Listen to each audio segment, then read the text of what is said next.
Ces 6 derniers mois passés dans la nature ont été une aventure exceptionnelle.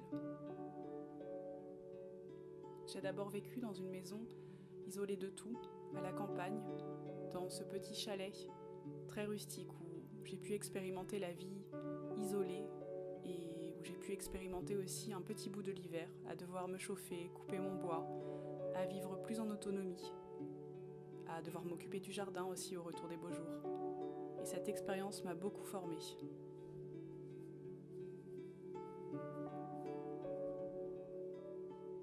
Et puis, il y a eu le confinement, qui a presque duré 3 mois, qui était un moment particulier, mais où j'ai eu la chance d'être dans une maison avec un petit jardin.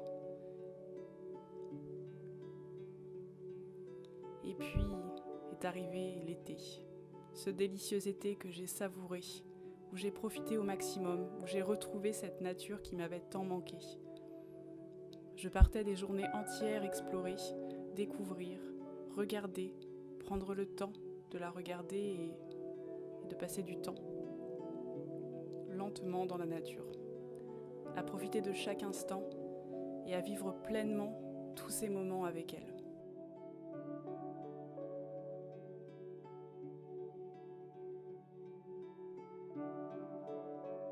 J'en ai profité aussi pour essayer de vivre le plus d'aventures possible, en partant quelques jours avec mon sac à dos et ma tente, en allant marcher, en essayant d'explorer de nouveaux endroits, d'ouvrir mon brouillard de guerre.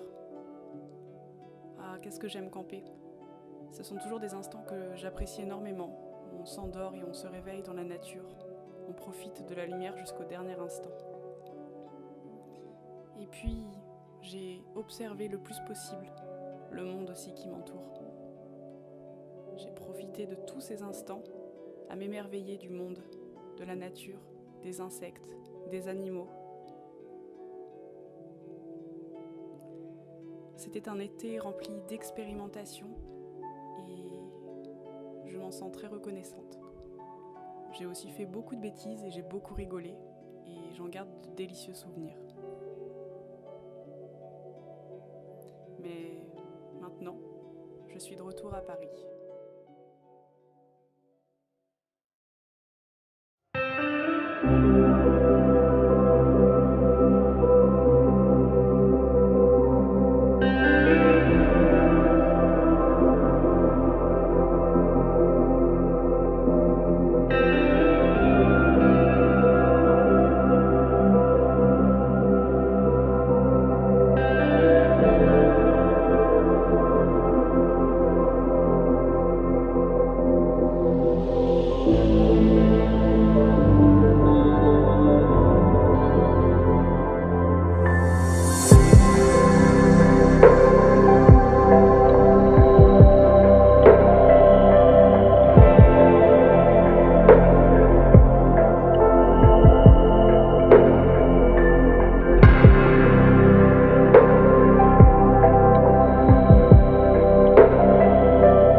suis allée un petit peu en forêt, donc c'est une forêt de banlieue, donc c'est possible que vous entendiez pas mal de bruit autour, parce qu'il y a quand même pas mal de gens, notamment des deux papis qui parlent à côté, donc peut-être que vous les entendrez.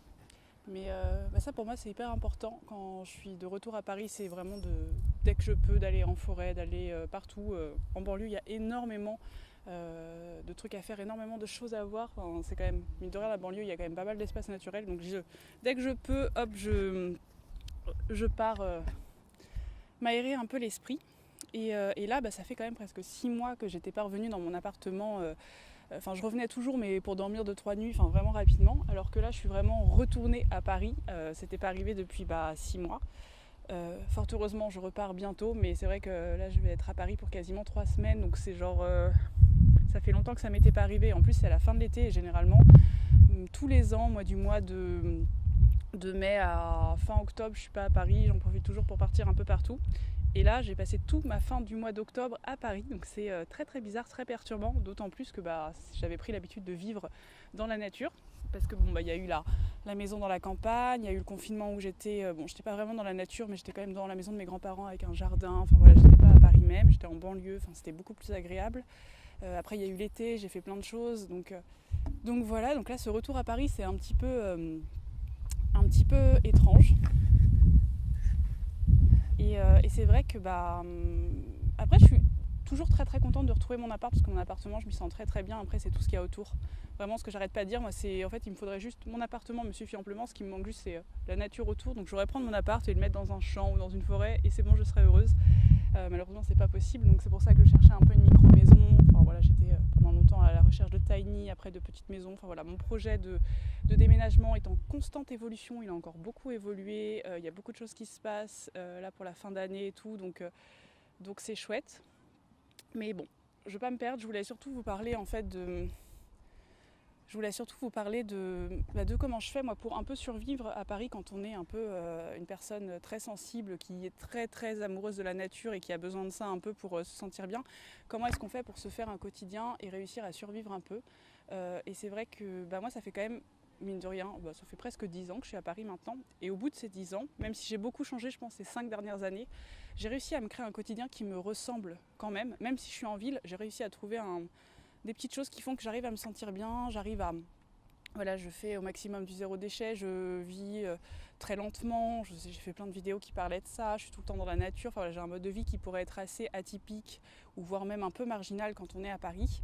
Et ça me permet de tenir le coup en fait tout simplement et de trouver une adéquation, un équilibre pour me sentir bien. Et voilà, donc toutes ces petites choses que je mets en place pour réussir un peu à survivre. Déjà la première chose c'est ce que je suis en train de faire actuellement.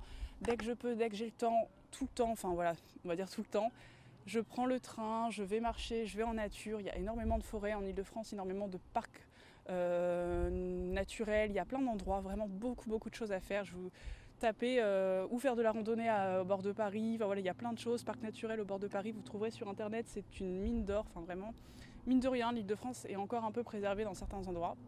Donc je vais en forêt, je vais faire de la rando, je me promène et ça fait un bien fou. Que ce soit juste sur un après-midi, sur une heure, sur une journée. Des fois ça peut être sur 2 jours, je vais camper. Là je pense que d'ailleurs en début de semaine prochaine, je vais partir 2-3 jours, je vais me faire une petite rando en Île-de-France et je vais partir camper dans des campings et prendre l'air pendant 3 jours, marcher parce que là ça commence à être dur, mine de rien, je tourne beaucoup en rond malgré le fait que je mette tout ça en place. Et puis après au quotidien, je suis quelqu'un qui est très très casanière, donc je passe beaucoup de temps chez moi. C'est un endroit où je me sens bien. En fait, c'est soit je passe du temps chez moi, soit je passe du temps en nature.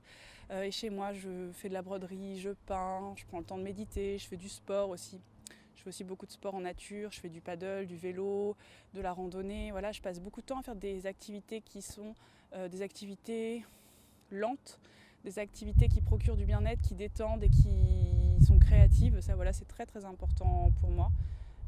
Donc voilà, ne pas hésiter à prendre du temps pour soi, vraiment, c'est primordial quand on est hyper sensible, qu'on est très très sensible au bruit, qu'on est sensible à l'activité humaine qu'il y a autour de nous. Moi je fais de la claustrophobie maintenant, donc Paris c'est très très compliqué, je peux plus prendre le métro, dès qu'il y a trop de gens dehors. Pareil, je fais de la claustrophobie de foule en fait, je supporte pas quand il y a trop de gens, donc ça m'angoisse, donc sortir c'est quelque chose qui me coûte énormément, qui me demande beaucoup d'énergie et donc soit je vais dans des parcs à côté de chez moi, Et d'ailleurs, même dans les parcs des villes, on peut trouver un peu de sauvage et un peu de nature. Moi, j'ai un parc à côté de chez moi, qui est quand même assez sauvage et bien entretenu. Mais ce que je fais, c'est que je vais souvent dans des endroits où je disparais à travers les hautes herbes. Je me mets toujours dans des endroits où personne ne peut me voir, où je suis un peu cachée, où je vois plus trop les immeubles, où c'est juste je vois du vert. Et en fait, ça me fait du bien parce que ça me coupe un peu de la ville et ça ressource énormément. Je prends le temps de regarder les insectes, les oiseaux. Quand je suis chez moi, je regarde tout le temps par la fenêtre, je regarde les nuages, je regarde les couchers de soleil. Même si je ne le vois pas complètement, je vois les teintes rosées qui se mettent dans les nuages. Enfin, voilà, ce genre de petites choses, ça permet de respirer, de souffler un peu. Je regarde des dessins animés, je regarde des films fantastiques. Je crée beaucoup aussi, beaucoup de broderie, beaucoup de peinture. Je passe du temps avec les gens que j'aime, ça me fait aussi du bien. Je passe beaucoup de temps avec mon amoureux et avec mes amis. Du coup, là, le fait d'avoir été loin pendant longtemps, ça me redonne envie de voir mes amis et de faire des choses sympas avec eux. Donc voilà. Et puis, je fais mes courses dans les magasins vrac. C'est tout bête, mais comme je vais plus dans les supermarchés, le simple fait de plus aller dans les supermarchés, ça fait un bien fou parce que les supermarchés, pour moi, c'est hyper angoissant. Il y a beaucoup de gens, enfin voilà. Et puis, de toute façon, vous savez que j'aime donner mon argent plutôt aux petits commerces, aux épiceries et aux artisans. Donc, en plus, c'est un acte qui est engagé. Et puis voilà, je prends le temps de rêver, je prends le temps de vivre lentement, très très lentement. Ça me permet vraiment de survivre, je pense. De ne pas me faire avoir par le rythme de la ville. Et puis, je reste angoissée, je reste pas très bien. Là, j'avoue que je suis pas au top de ma forme, je tourne beaucoup en rond, je suis pas très très heureuse en ce moment parce que Paris, ça me convient plus trop. Mais j'essaye de trouver tous les points positifs, tout ce que ça peut m'apporter aussi. Voilà, j'essaye de me focus sur le positif pour pas sombrer dans une dépression et voilà. C'est compliqué, mais essayer de positiver au maximum. Et voilà. Donc c'est un peu tout ce que j'essaye de faire, on va dire, au quotidien. Je prends aussi beaucoup de temps pour cuisiner. Je pense à ça parce que je vois qu'il y a de la farine sur mon appareil photo, parce que j'ai fait un pain. Il y a un pain qui est en train de lever là. Je suis partie de chez moi et j'ai mis du levain sur mon appareil. Donc aussi, je prends le temps de cuisiner, mine de rien, ça c'est super agréable aussi. Voilà, je prends le temps de vivre une autre temporalité. Et même si je suis en manque de nature, en manque de connexion avec le vivant, surtout que moi en plus j'ai une seule fenêtre, donc j'ai pas le soleil qui passe. Enfin voilà, j'ai quand même des arbres devant, donc ça aide, mais ça c'est important aussi. Donc j'essaye de me connecter au maximum à la nature, au silence et à tout ce qui fait du bien. Voilà. Et donc si tout va bien, normalement tout le mois de septembre, je ne serai pas trop à Paris parce que je vais trouver des endroits où aller et du coup je ne serai pas trop à Paris. Au mois d'octobre, pareil, j'ai trouvé un endroit où je pourrais aller en pleine nature, donc ça c'est vraiment super chouette. Et normalement peut-être décembre, janvier et février, j'ai trouvé un endroit aussi, c'est une sorte d'endroit écologique, un petit endroit où les propriétaires s'en vont au soleil, donc ça dépendra aussi avec le coronavirus. Et ils cherchent quelqu'un pour garder l'endroit, donc il y a un endroit en pleine nature avec des biquets, des poules, des légumes à s'occuper. Et ce serait peut-être moi qui prendrais ce lieu pendant quelques mois. Ce qui fait que je serai en pleine nature, ça me permettrait d'apprendre beaucoup de choses aussi, ce serait très enrichissant, ça me permettrait d'améliorer mon projet aussi futur. Et je serai en recherche d'une nouvelle maison et d'un nouveau lieu de vie qu'en début d'année prochaine. Si tout se passe bien, bien évidemment. Avec le coronavirus, c'est un peu incertain, mais voilà. Et je trouve ça assez chouette de me dire que pour le moment, je mets un peu en pause aussi ma recherche de maison parce que ça m'a beaucoup fatiguée. Et que je verrai ça un peu en début d'année et que là, je fais des expériences en attendant, je teste des choses qui vont m'apporter aussi beaucoup. Et puis, je me précipite pas, je prends mon temps. Surtout que je pense que je suis encore assez... J'hésite encore un peu sur le déménagement. Oh, il y a un chien dans le lac. Bon. Et oui, parce que j'avais trouvé une maison, j'étais sur le point de poser mon préavis, une maison qui correspondait beaucoup à ce que je voulais. Et au moment de poser mon préavis, j'ai paniqué. Et en fait, je me rendais compte que c'était une maison qui correspondait pas tout à fait à ce que je voulais. Je m'en suis rendu compte au moment de poser mon préavis. Il y avait beaucoup de choses qui correspondaient énormément. C'était une des plus belles maisons que j'avais vues. Et en fait, il y avait quelques paramètres qui m'ont bloqué tout de suite. Et en fait, je me rends compte que c'est des paramètres qui sont extrêmement importants pour moi, sur lesquels il faut... Limite, c'est les paramètres principaux et je peux pas les exclure. Donc, ça m'a permis d'y voir plus clair et de me dire que ces paramètres-là, je pouvais pas... il fallait que je sois intransigeante là-dessus. Donc voilà, c'est la vie, c'est dommage. J'ai laissé passer une belle maison qui était en pleine nature, avec un jardin qui devait être fait en permaculture. Enfin voilà, c'était un super truc, mais malheureusement, ça correspondait pas totalement à ce que je voulais. Donc si vous aussi vous êtes en recherche de maison, je vous invite vraiment à sélectionner les paramètres qui sont les plus importants pour vous, d'avoir quelques paramètres qui peuvent être en option, qui peuvent être enlevés ou pas, mais voilà, d'être quand même, c'est un projet de vie, et même si moi c'est que de la location, malgré tout, c'est tellement compliqué pour moi de quitter mon appartement à Paris, parce que j'y suis depuis plusieurs années, c'est un truc qui me sécurise aussi beaucoup, mine de rien, que je veux que ce soit parfait en fait, je veux pas un truc entre deux en attendant, je veux vraiment la chose parfaite, et voilà, donc ça rend la chose beaucoup plus compliquée. Je sais que je me mets des bâtons un peu dans les roues, on va dire, mais c'est pour du mieux après et pour avoir un projet de vie qui me correspond aussi, donc c'est important.